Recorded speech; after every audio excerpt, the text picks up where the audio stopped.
Do you ever find yourself scrolling on social media and notice that after watching one cooking video, suddenly your entire feed is filled with the newest recipes? Or after clicking on a political post, you're instantly bombarded with similar content?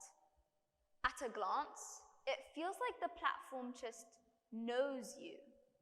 But is it really reflecting who you are? Or is it shaping who you become?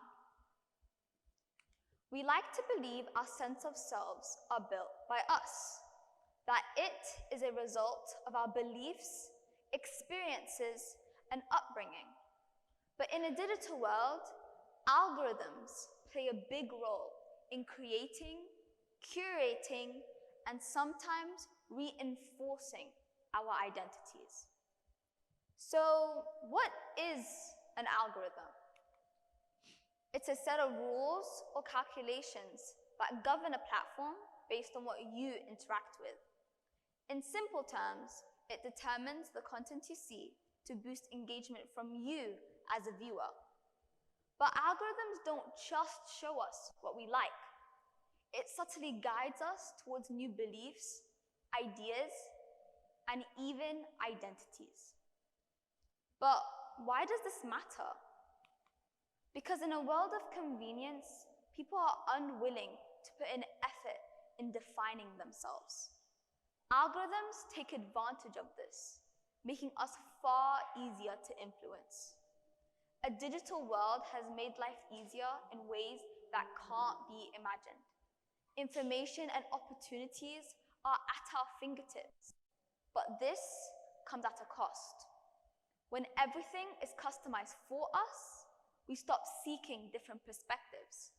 And when an algorithm gives you an identity on a silver platter, you are less likely to work on yourself. Self-discovery isn't effortless. Developing beliefs, ideas, and forming an identity requires time and work. So why struggle with these things when an algorithm can tell you what's right? Any interaction with a video, whether it be likes, comments, or mere seconds of watch time, feeds the algorithm, helping it modify what keeps us engaged. The more we engage, the more it carefully crafts a version of reality that gets the most engagement from us, one that influences who we are. Think about it. How often do you notice traits of your peers being passed on to you? How often do you find yourself using phrases simply because you hear them repeatedly? This influence transcends our physical world and exists digitally, leading us to internalize what we consume. For instance, let's say your feed is filled with the newest product.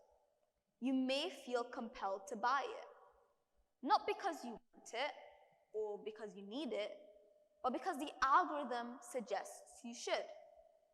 Or if algorithms begin highlighting body trends, you may find yourself questioning your own appearance. With this, our digital identities aren't just reflections of ourselves, but instead being shaped by the content that we consume. Over time, an algorithmic world can reinforce aspects of our personality while ignoring others. It does this by providing us with a personalized experience, one where all the content we see is being filtered specifically for us. This leads to what's known as a filter bubble, a term coined by Eli Pariser in his book, The Filter Bubble, What the Internet is Hiding from You. He mentions how algorithms isolate us intellectually by showing us content that aligns with our pre-existing beliefs. This prevents us from growing as people, as we are stuck with the same ideals.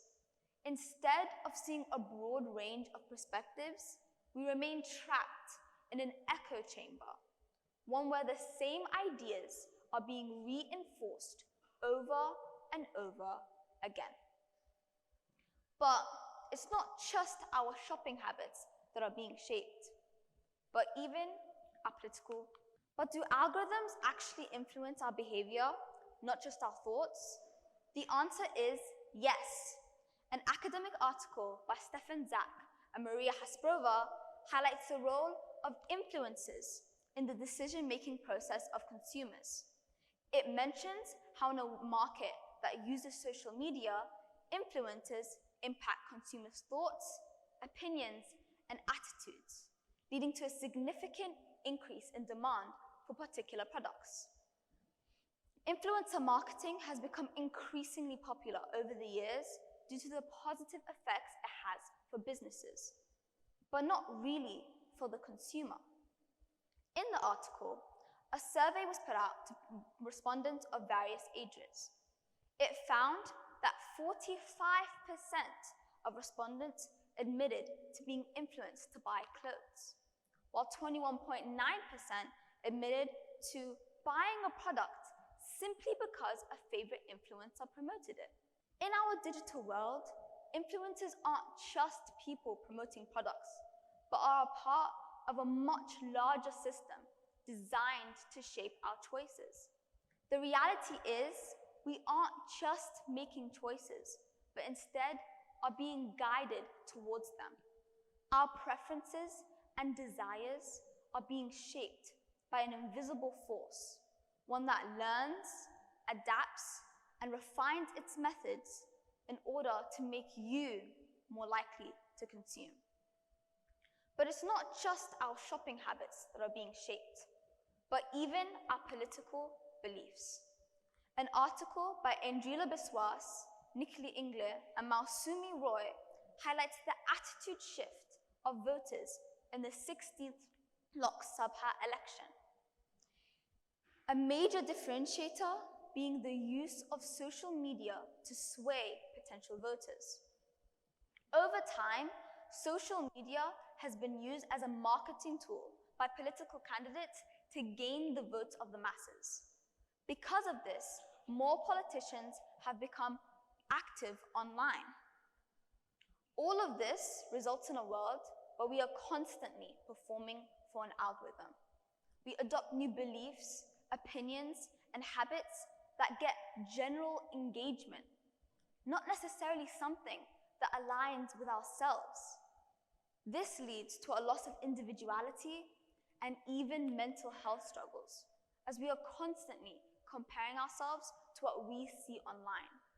Seeing a constant stream of the highlights of the lives of others can have us questioning our own lives, leading to feelings of inadequacy and people feeling. But the scariest part about all this, many of us don't notice it's happening. Now, let's talk about trends. How many of you partake in trends just because everyone else is doing them? It's fairly normal in our current age for trends to spread like wildfire in popularity. And while trends can be fun, some, led by influence, have scarring effects. Do you remember the Tide Pod Challenge? A trend that began as a joke and led to numerous people being hospitalized? Harvard Health published an article blaming this on the idea that these trends become so popular due to the millions of people who encourage them. Millions who don't care about your well-being. So why should we care? Because authenticity matters. Ourselves should be determined by real experiences, values, and choices, not a computer program designed to keep us glued to our screens. If we allow algorithms to dictate who we are, we lose the human experience of choosing who we are and growing as individuals. But the good news is, we are not powerless. If algorithms are changing our identities, how do we reclaim individuality? It's as simple as being aware of the algorithm. When engaging with content, ask yourself, is this really who I am? Or you could prioritize real experiences, spend time offline, and engage in things that bring you genuine joy. without any influence. Social media isn't inherently bad. It connects, inspires, and entertains us. But if we are not careful, it can shape us. We need to ask ourselves, are algorithms a reflection of us, or are we created by it? True individuality isn't found in the content that gets the most likes, but instead in the choices we make without anything pushing us. A philosopher named Soren Kierkegaard once said, "Once you label me, you negate me." Let's not let algorithms label or define us. Let's reclaim our individuality beyond social media. Let you define who you want to be. Thank you.